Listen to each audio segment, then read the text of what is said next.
നമ്മുടെ bridge key wallet എങ്ങനെ നമുക്ക് ക്രിയേറ്റ് ചെയ്യാം. ആദ്യം നമ്മളത് ലിങ്കിൽ കയറി ഡൗൺലോഡ് ചെയ്യാം. ശേഷം അത് നമ്മൾ ഓപ്പൺ ചെയ്യാം. അപ്പോൾ ക്രിയേറ്റ് ന്യൂ വാലറ്റ് അല്ലെങ്കിൽ ഇമ്പോർട്ട് ചെയ്യാം, അങ്ങനെ 2 ഓപ്ഷനെ കാണാം. അപ്പോൾ നമുക്ക് ഇമ്പോർട്ട് എന്ന് പറയുമ്പോൾ നമ്മുടെ കയ്യിലുള്ള നമ്മൾ ഓൾറെഡി ഫ്രാക്ഷനൊക്കെ ബൈ ചെയ്ത് വാലറ്റ് കണക്ട് ചെയ്തുകൊണ്ടാണ് ഫ്രാക്ഷൻ ബൈ ചെയ്തേക്കുന്നത്. അപ്പോൾ അതിനൊരു 12 സീക്രട്ട് ഫേസ് നമ്മൾ സൂക്ഷിച്ച് വെച്ചിട്ടുണ്ടാവും, എഴുതി വെച്ചിട്ടുണ്ടായിരിക്കും.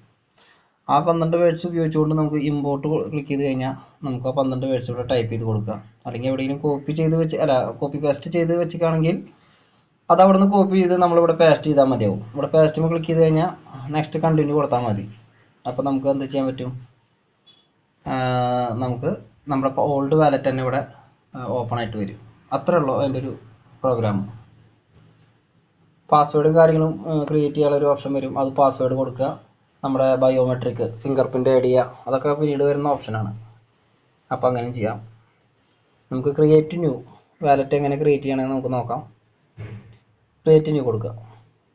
അപ്പോൾ ഇതേപോലെ ഓപ്ഷൻ വരും. 12 വേർഡ്സ് പാസ്വേഡ് ക്രിയേറ്റ് ചെയ്യണത് ഒരു സ്ട്രോങ് പാസ്വേഡ് കൊടുക്കുക. കൊടുത്തതിന് ശേഷം ക്രിയേറ്റ്, ഇവിടെ അൺലോക്ക് വിത്ത് ഫിംഗർ പ്രിൻ്റ് കണ്ടില്ലേ, ഇവിടെ ടിക്ക് ചെയ്യാനൊരു ഓപ്ഷൻ കാണാം. അത് നമ്മൾ ടിക്കായിട്ട് കിടക്കണ്ടോ എന്ന് നമ്മൾ നോക്കാം കേട്ടോ. ഫിംഗർ പ്രിൻ്റ് ഉള്ള ഫോണുകളാണെങ്കിൽ ഇതിവിടെ ടിക്കായിട്ട് കിടക്കണം, ഓണാക്കി കിടക്കണം. എന്നാലാണ് നമുക്ക് ബയോമെട്രിക് ഓട്ടോമാറ്റിക്കലി തന്നെ ആഡ് ചെയ്യാൻ പറ്റുള്ളൂ. ക്രിയേറ്റ് കൊടുക്കുക. അപ്പോൾ തന്നെ അവിടെ ഫിംഗർ പ്രിൻ്റിൻ്റെ ഓപ്ഷൻ വന്നേക്കണോ. ആ ഫിംഗറിൻ്റെ ഒരു ഭാഗം കാണണം റൈറ്റ് സൈഡിൽ. അവിടെ നമ്മൾ ക്ലിക്ക് ചെയ്ത് കഴിഞ്ഞാൽ നേരെ ഫിംഗർ പ്രിൻ്റ് ഓപ്ഷൻ വന്നു.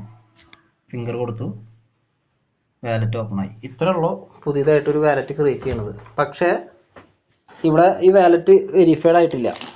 എന്തുകൊണ്ടെന്നാൽ കാരണം നമ്മളവിടെ 12 വേർഡ്സ് നമ്മളത് ബാക്കപ്പ് ചെയ്തിട്ടില്ല. മറ്റുള്ള വാലറ്റുകളൊക്കെ ചെയ്യുമ്പോൾ ശ്രദ്ധിച്ചിട്ടുള്ളതല്ലേ. അപ്പോൾ അത് നമുക്ക് ചെയ്യണം. അതിനായിട്ട് നമ്മൾ എന്ത് ചെയ്യാം, ഇവിടെ ടോപ്പിൽ കാണുന്ന ഈ അക്കൗണ്ട് 1 ആ ഭാഗം ക്ലിക്ക് ചെയ്യാം. അവിടെ റൈറ്റ് സൈഡിൽ സെറ്റിങ്സ് കാണുന്നുണ്ട്. ഇവിടെ നമുക്ക് പേരും വേണമെങ്കിൽ ചേഞ്ച് ചെയ്യാം കേട്ടോ. ഈ അക്കൗണ്ട് 1ൻ്റെ നേരെ കാണുന്ന ഈ 3 ഡോട്ടിൽ ക്ലിക്ക് ചെയ്ത് കഴിഞ്ഞാൽ എഡിറ്റ് യുവർ അക്കൗണ്ട് നെയിം കണ്ടില്ലേ, ഇവിടെ നമുക്ക് അത് ഡിലീറ്റ് ചെയ്ത് കളഞ്ഞുകൊണ്ട് MST എന്നോ എന്തെങ്കിലുമൊക്കെ പേര് കൊടുക്കാം. വീണ്ടും നമ്മൾ സെറ്റിങ്സിലേക്കാണ് പോകുന്നത്. MST എന്നുള്ള ക്ലിക്ക് ചെയ്യുക. റൈറ്റ് സൈഡിൽ കാണുന്ന ഈ സെറ്റിങ്സിൻ്റെ ബട്ടൺ അത് ക്ലിക്ക് ചെയ്യുക. കണ്ടില്ലേ, സെക്യൂരിറ്റി ആൻഡ് പ്രൈവസി, ഇവിടെ വാലറ്റ് അൺപ്രൊട്ടക്റ്റഡ് എന്നാണ് കാണിക്കുന്നത്. അവിടെ അതിൻ്റെ നേരെ ഏരോ ക്ലിക്ക് ചെയ്യുക. അപ്പോൾ അതേ ബാക്കപ്പ് നൗ കാണാം. താഴെ ചേഞ്ച് പാസ്വേഡ്, നമുക്ക് തുടക്കത്തിൽ കൊടുത്ത പാസ്വേഡ് വേണമെങ്കിൽ ചേഞ്ച് ചെയ്യാം. അപ്പോൾ ബാക്കപ്പ് നൗ കൊടുക്കുക. ഇതതിൻ്റെ കണ്ടീഷൻസാണ്. ഇത് നമ്മൾ സ്റ്റാർട്ട് കൊടുക്കുക. അപ്പോൾ തന്നെ ബയോമെട്രിക് വന്നു. ബയോമെട്രിക് ഫിംഗർ പ്രിൻറ്റ് കൊടുത്തു കഴിഞ്ഞാൽ ടാപ്പ് ടു റിവീൽ, ഇവിടെ ക്ലിക്ക് ചെയ്ത് കഴിഞ്ഞാൽ നമുക്ക് എന്ത് സാധിക്കും, കാണാൻ സാധിക്കും, 12 വേർഡ്സ് നമുക്ക് കാണാൻ സാധിക്കും. നമുക്കത് ജസ്റ്റ് നോക്കാം. കണ്ടില്ലേ, 12 വേർഡ്സ് നമുക്കിവിടെ കാണാൻ സാധിച്ചു. അപ്പോൾ ഈ വേർഡ്സ് നമ്മൾ എന്ത് ചെയ്യുക, നമ്മൾ ഫോണിലോ അല്ലെങ്കിൽ എഴുതി വയ്ക്കുക എന്തെങ്കിലും ചെയ്യാം. തൽക്കാലം നമുക്കത് ഒരു ഫോട്ടോ എടുത്ത് വയ്ക്കാം. വേറൊരു ഫോണിൽ ഞാൻ ഫോട്ടോ എടുത്തിട്ടുണ്ട്. എന്നിട്ട് കണ്ടിന്യൂ കൊടുക്കുക. കണ്ടില്ലേ, ഇവിടെ 3 വേർഡ്സ് മാത്രം നമുക്ക് കറക്റ്റ് ഉണ്ടോ. 1ാമത്തെ വേർഡും 8ാമത്തെ വേർഡും 11ാമത്തെ വേർഡും. 1ാമത്തെ വേർഡ് ഏതാണെന്ന് വെച്ചിട്ടുണ്ടെങ്കിൽ അത് നമ്മൾ കൊടുക്കുക.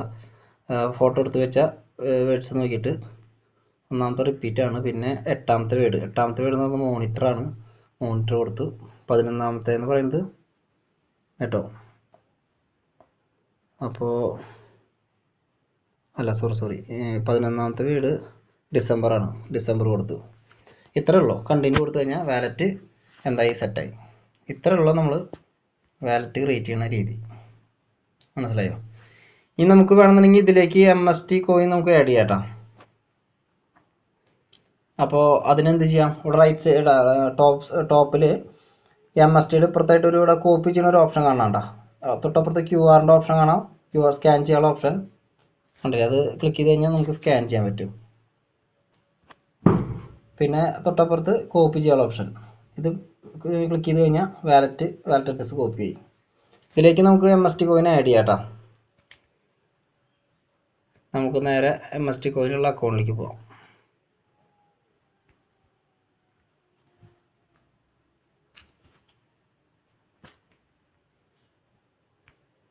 ഇതിൽ 1093 MST കോയിൻ ഉണ്ട്.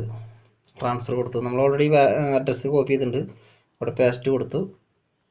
ഞാനവിടെ ഒരു 10 MST കോയിൻ നമ്മൾ അതിലേക്ക് അയക്കുകയാണ്, പുതിയ വാലറ്റിലേക്ക്. കൺഫേം കൊടുത്തു.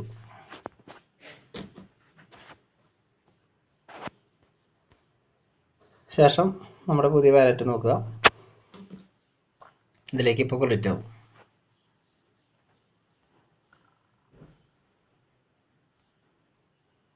MSTC എടുത്ത് നോക്കുക, വന്നിട്ടുണ്ട് 10 കണ്ടില്ലേ?